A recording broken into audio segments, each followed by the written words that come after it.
Hello, everyone. It's Nicole Witt, your miracle mentor. And I just have to say hi. It's been a while. I just looked on my channel and it looks like it's been like 2 months since I last posted a video. Um, yeah, I did not stop reading. I've been doing one section for a week and moving on. I just haven't been making the videos. And to tell you the truth, I wasn't sure if I was going to continue anymore. I've been working, I've been busy, and it just didn't seem like I wasn't finding the inspiration to sit down and do it. And that more, I was just going to continue reading. And so, yeah, but now here I am. And I feel like going back now to where I left off after I've kind of moved ahead in my own personal reading. I'm interested to see what new insights I get. Like Spirit is sending me back and like, okay, we're gonna like repeat this section of the course, right? For myself, my own personal curriculum. So I'm interested to see what happens in these videos. And so we're gonna get started with where I left off, or chapter 3, section 5, beyond perception. I have said the abilities you possess are only shadows of your real strength, and that perception, which is inherently judgmental, was introduced only after the separation. No one has been sure of anything since. I have also made it clear that the resurrection was the means for the return to knowledge, which was accomplished by the union of my will with the Father's. We can now establish a distinction that will clarify some of our subsequent statements. Okay, remember, this is Jesus talking. So when he says, I have said, this is Jesus saying, I have said. Okay. Since the separation, the words create and make have become confused. When you make something, you do so out of a specific sense of lack or need. Anything made for a specific purpose has no true generalizability. I didn't say that right, but you get the idea. When you make something to fill a perceived lack, you are tactily implying that you believe in separation. The ego has invented many ingenious thought systems for this purpose. None of them is creative. Inventiveness is wasted effort even in its most ingenious form. The highly specific nature of invention is not worthy of the abstract creativity of God's creations. So that's kind of a huge thing to say, right?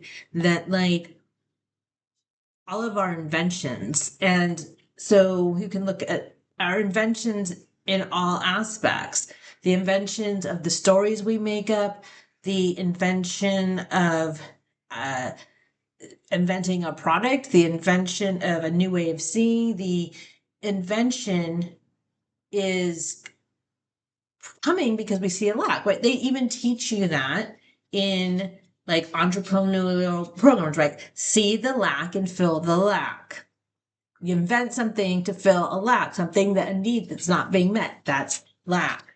So when we're doing that, we're saying, okay, I'm condoning, like, I believe in the separation. I believe there's lack, that there's something that needs to be invented to fill a lack. Because in God, there is absolutely no lack. So you wouldn't need to fill anything. Okay, so that's why it's not creative.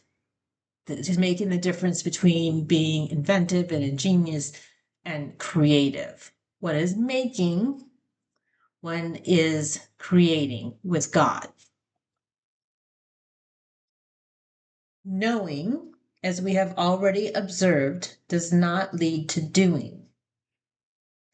The confusion between your real creation and what you have made of yourself is so profound that it has become literally impossible for you to know anything.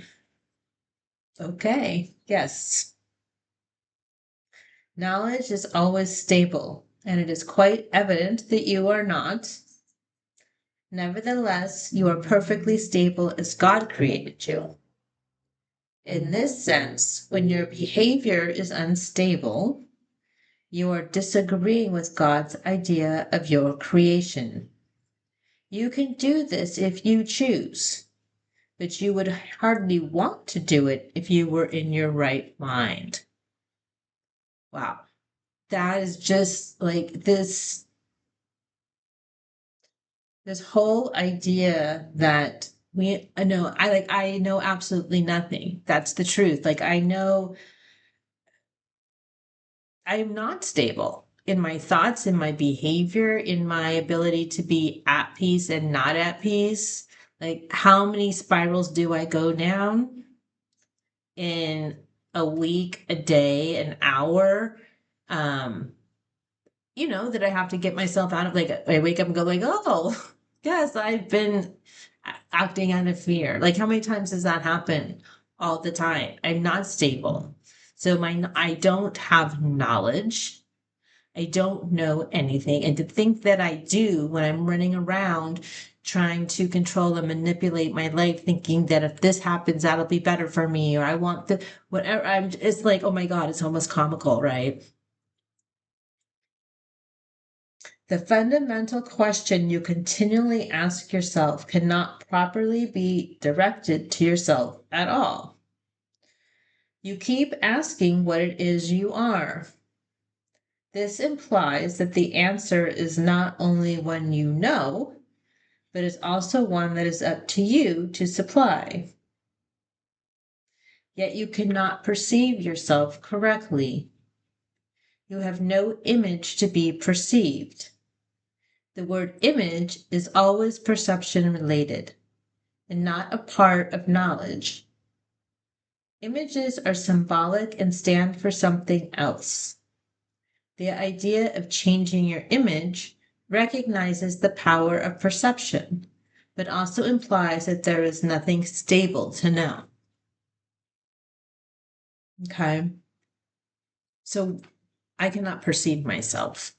Whenever I'm trying to perceive myself, I'm perceiving an image that I've made of myself and kind of like trying it on. And do I like this? Do I need to change my image? Am I liking the image that I'm putting out there? And I think the ego mind tells me that that is perceiving that's perceiving myself, right? And he's saying, no, you have no idea who you are. You have nothing to do with that. Knowing is not open to interpretation. You may try to interpret meaning, but this is always open to error because it refers to the perception of meaning. Such incongruities are the result of attempts to regard yourself as separated and unseparated at the same time. It is impossible to make so fundamental a confusion without increasing your overall confusion still further.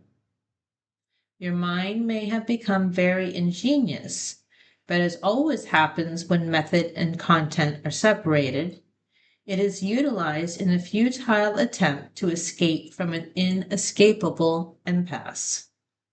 Ingenuity is totally divorced from knowledge, because knowledge does not require ingenuity. Ingenious thinking is not the truth that shall set you free, but you are free of the need to engage in it when you are willing to let it go. So we can't think our ways free, guys. Like when we're trying to become free, when we're trying to become abundant, when we're um trying to figure it out, like trying to figure the program out, whether it's somebody's program that they're actually selling us to be able to somehow manipulate our dream in a way that we like, then we're just playing in the dream and not knowing that we're in the dream. We're dreaming. Okay, we're not in knowledge. And so we play this game. I should say well, we are all one. So I'm assuming this is hitting somewhere with you. But they tell you should say I. Okay, so I'll say I. I know this for myself. Like I can see this so clearly in myself. That I'm trying to use this mind of mine, this thinking mind of mine, to figure out how I can have everything that I think that I want. And I feel like Jesus is kind of a little bit saying, like calling me personally out on this, because it wasn't that long ago that I read this. Like I said, 2 months, right? So 2 months ago I read this, and but it's hitting me in a completely different way now. So I guess that's good. Like I said, I was interested to see how this would play out. So this is becoming a rather long video. How much longer more do we have on this? Okay, I think I'm going to make this a two-parter. So we just got to knowing is not open to interpretation, right? Okay, I'm going to read that again. Maybe we'll continue going. We'll see how it goes. We're on paragraph 5. Knowing is not open to interpretation. You may try to interpret meaning, but this is always open to error because it refers to the perception of meaning. Such incongruities are results of attempts to regard yourself as separated and unseparated at the same time. It is impossible to make so fundamental a confusion without increasing your overall confusion still further. Your mind may have become very ingenious, but as always happens when method and content are separated, it is utilized in a futile attempt to escape an inescapable impasse. Go around in a circle. Ingenuity is totally divorced from knowledge because knowledge does not require ingenuity. Ingenious thinking is not the truth that shall set you free, but you are free of the need to engage in it when you are willing to let it go.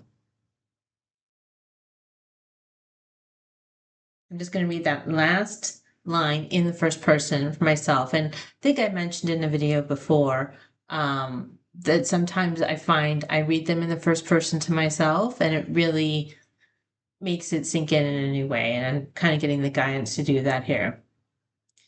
So I'm doing that with line 7. Ingenious thinking is not the truth that shall set me free, but I am free of the need to engage in it when I am willing to let it go. And so it is. Amen. And then the next paragraph starts with prayer. So we're going to keep going. Prayer is a way of asking for something. It is the medium of miracles. But the only meaningful prayer is for forgiveness, because those who have been forgiven have everything. Once forgiveness has been accepted, prayer in the usual sense, becomes meaningless. The prayer for forgiveness is nothing more than a request that you may be able to recognize what you already have. I'm going to read that again in first person. The prayer for forgiveness is nothing more than a request that I may be able to recognize what I already have. It feels like a prayer. In electing perception instead of knowledge, you placed yourself in a position where you could resemble your Father only by perceiving miraculously. You have lost the knowledge that you yourself are a miracle of God. Creation is your source and your only real function. The statement, God created man in his own image and likeness, needs reinterpretation. Image can be understood as thought, and likeness as of a like quality. God did create spirit in his own thought and of a quality like to his own. There is nothing else. Perception, on the other hand, is impossible without a belief in more and less. At every level, it involves selectivity. Perception is a continual process of accepting and rejecting, organizing and reorganizing, shifting and changing. Evaluation is an essential part of perception because judgments are necessary in order to select. What happens to perceptions if there are no judgments and nothing but perfect equality? Perception becomes impossible. Truth can only be known. All of it is equally true. I'm in the right place. Perception becomes impossible. Truth can only be known. All of it is equally true, and knowing any part of it is to know all of it. Only perception involves partial awareness. Knowledge transcends the laws governing perception because partial knowledge is impossible. It is all one and has no separate parts. You, who are really one with it, need but know yourself, and your knowledge is complete. To know God's miracle is to know Him. Okay. Forgiveness is the healing of the perception of separation. I love when we get these definitions, and there's many of them, and he'll say forgiveness is something else, and it's all the same, right? One day I want to go through and make a list, start a list. Next time I go through and read this, what I'm going to do, I'm going to start a list. Forgiveness is the healing of the perception of separation. We throw the word forgiveness around a lot. But in the Course, this is what it means to give up that perception of separation, to heal it, to say, oh yeah, that's right, I'm not separate, I'm one. And to want to give over that perception to Holy Spirit. Correct perception of your brother is necessary because minds have chosen to see themselves as separate. Spirit knows God completely. That is its miraculous power. The fact that each one has this power completely is a condition entirely alien to the world's thinking.